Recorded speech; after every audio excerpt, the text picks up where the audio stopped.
Welcome to the Slop Farm. Enjoy the video. You start by opening Canva and choosing a new design with the right dimensions. This prevents scale issues later. Once done, upload your main image and any background assets so they're ready in the editor.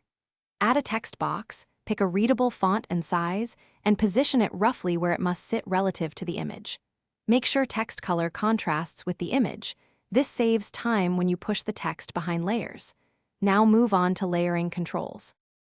Next, select the image you want in front and use position or arrange to place it above the text. If your layout requires part of the image to sit over only some text, use a frame or mask to crop the image precisely. Once the image overlaps, fine-tune transparency or apply a subtle filter so the text readably shows beneath. This is why contrast and opacity matter. If needed, nudge layers with arrow keys for exact alignment, then lock the stable layers to avoid accidental shifts. Finish by grouping the image and text once positioning is correct, then lock them to prevent accidental moves.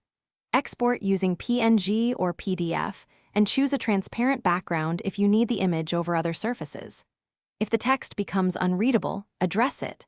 Raise text contrast, add a subtle shadow or outline, or slightly reduce image opacity. Those quick fixes restore legibility. If elements misbehave, undo history or re-upload a higher resolution image. That resolves. Thanks for watching. Consider subscribing if we helped you today.